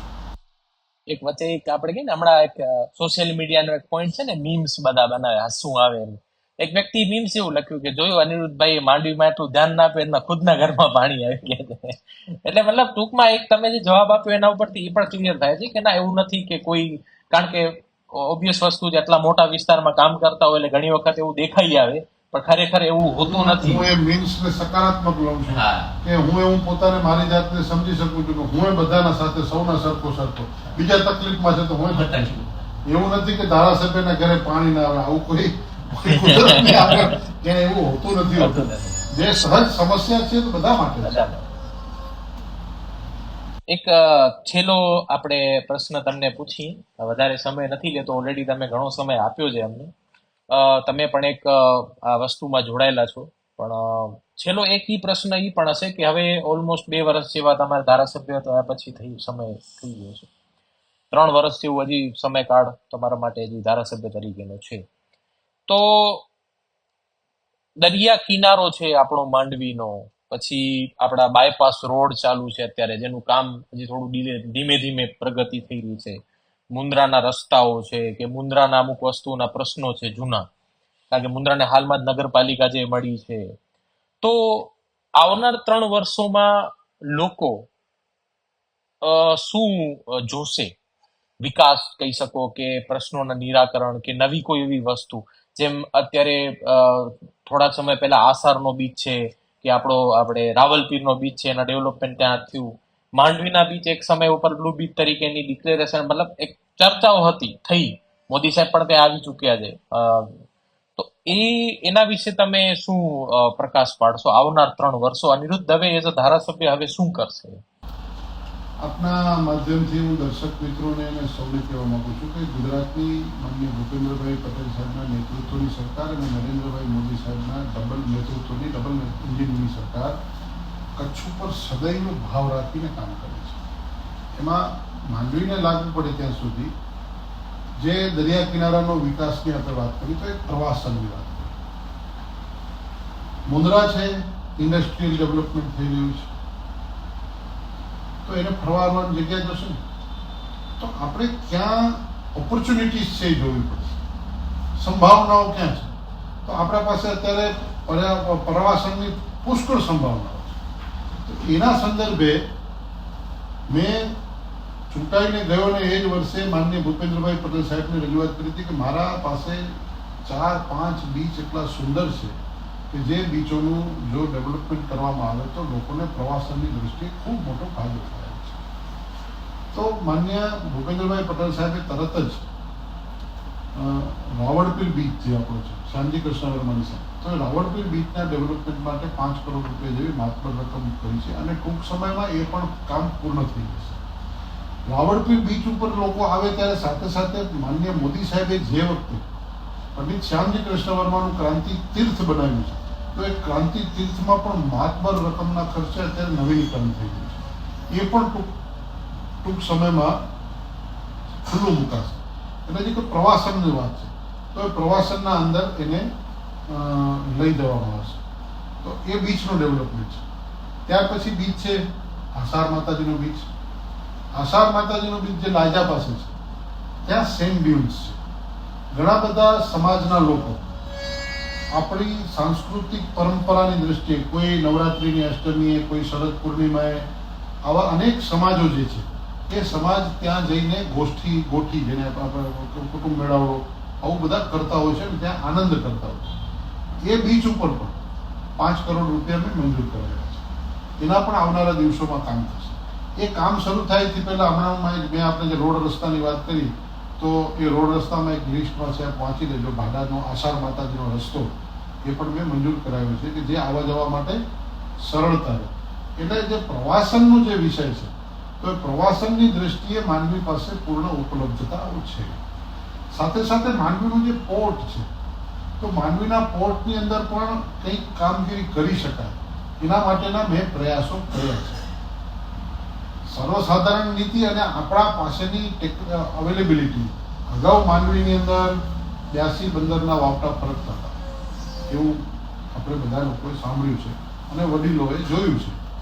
તો તે વખતે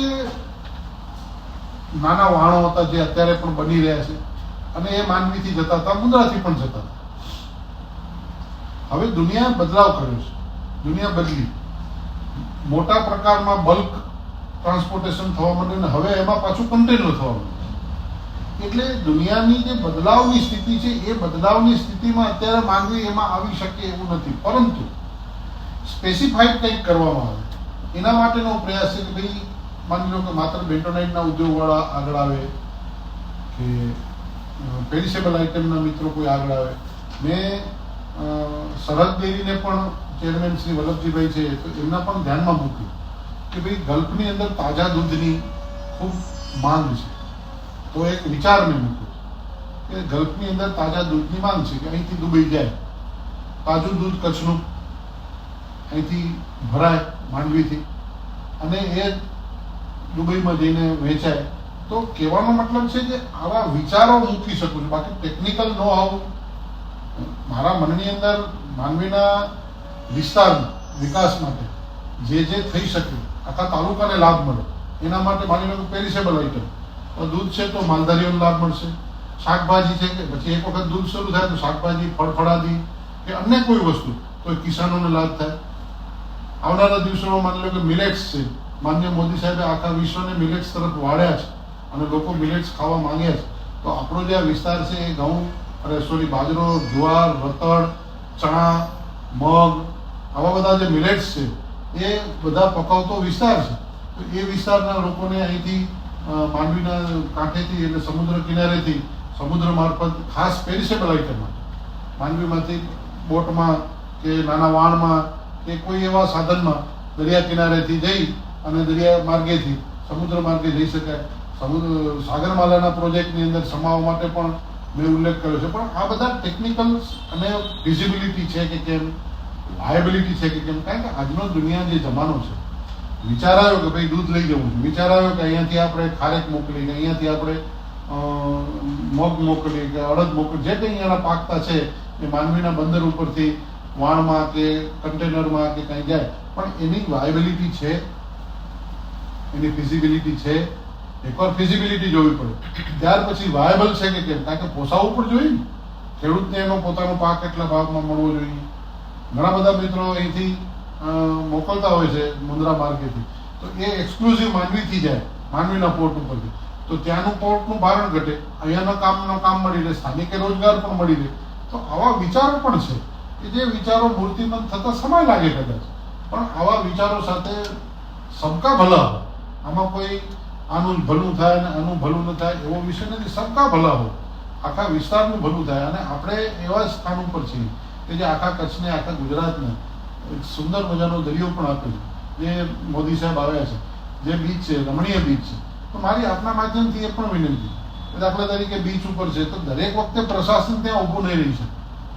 તો સ્થાનિકે જે રોજગાર લેવાવાળા છે, જેને રોજગાર ઘોડાથી મળે છે, જેને રોજગાર સ્કૂટરથી મળે છે, જેને રોજગાર ચણા વેચવાથી મળે છે, જેને રોજગાર નાળિયેર વેચવાથી મળે છે, જેને રોજગાર બોટ ચલાવવાથી મળે છે, તો એને એના સેફટીના સાધનો પણ રાખવા. વચ્ચે એક બનાવ બની ગયો, એક ભાઈ છત્રીમાં આનંદ કરવા ગયેલા, પરંતુ આખો કરુણાંતિકામાં પરિવર્તિત થઈ ગયો. તો એ દુઃખદ વાત છે, એવું ના ચાલે, એ કોઈ કાળે ન ચાલી શકે. પછી એને આડમાં આપણે એક કોઈ કામકાજ કરવું છે તો એ ચાલતો સેફટીના સાધન તો સૌએ રાખવા પડશે, અને ગંદકી નહીં કરવી. કેમ આપણે વિદેશ જઈએ છીએ ત્યારે કચરો છે એ કચરા પેટીમાં જ નાખી દઈએ, અહીંયા આવીને કેમ આપણે કચરા બીચ ઉપર નાખી? નાળિયેર વેચી અને નાળિયેરનું ખાલે લઈને નાળિયેર પોતાની ગાડીમાં લઈ જઈએ અને કચરા પેટીમાં નાખી દઈએ, નગરપાલિકા લઈ જશે. પછી દરિયા કિનારા ઉપર કેટલાક ઝોન પાડવા જોઈએ, તો એ ઝોનની દૂર કરીને દરેક જણો તમને પૂછવા 10 વાર આવે, સ્કૂટર વાળો અલગ અલગ, કે ભાઈ બેસશો, ઘોડાવાળો બેસવા આવે. મેં જે તે વખતે તો આ પ્રયોગ કરેલો હતો, હું જ્યારે નગરપતિ હતો. ઘોડો લાદ કરે ને તો લાદ પણ એની લઈ જાઓ, કારણ કે રસ્તો બગડશે તો લોકો બેસશે કે નહીં.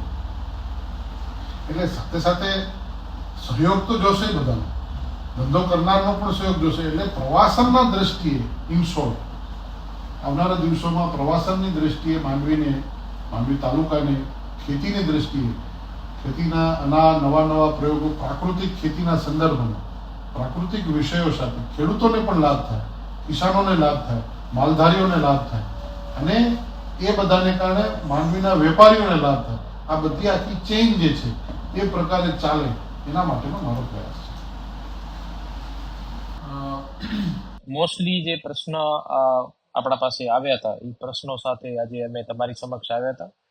અવર કચ્છ બેઝિકલી એક એવું સોશિયલ મીડિયા પ્લેટફોર્મ અમે ઊભો કરવાનો પ્રયાસ કર્યો હતો છેલ્લા 4-5 વર્ષથી, કે જે કોઈ મીડિયા કે એવું કોઈ નથી, એક કમ્યુનિટી સોશિયલ મીડિયા પ્લેટફોર્મ અમે કહીએ છીએ અમને, કે જેમાં લોકોના પ્રશ્નો લોકોની ભાષામાં જ અમે પ્રશ્નો છે કે મોસ્ટલી માહિતી અમે આપલે કરવાનો પ્રયાસ કરતા હોઈએ, અને જેમાં લોકોના જ પ્રશ્નોને લોકોની ભાષામાં તમારા સમક્ષ લઈ આવવાનો એક પ્રયાસ કર્યો હતો.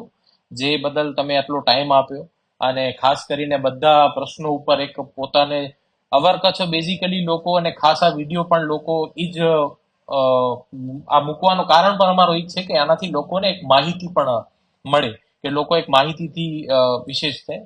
તો હું આ માધ્યમથી આપણા ધારાસભ્યશ્રીનો આભાર માનીશ કે તમે અમને આ સમય આપ્યો, અને જે પણ માહિતી કે પ્રશ્નોના જવાબ એમણે આપ્યા એ ટૂંક સમયમાં એના નિવાકરણ સુધી પહોંચી જાય એવા પગલાં લે એવી વિનંતી સાથે જે આપણો જે આજનો સંવાદ હતો એને હું વિરામ આપું છું. અને ફરીથી આવા જ પ્રશ્નો અને આવા જ જે બનાવો બને છે કે બનશે કે ન બને, એના માટેની દરેક માહિતી માટે તમે અવર કચ્છને જરૂરથી તમારા સાથે જોડજો. તો એ બદલ તમારો ખૂબ ખૂબ આભાર. Thank you.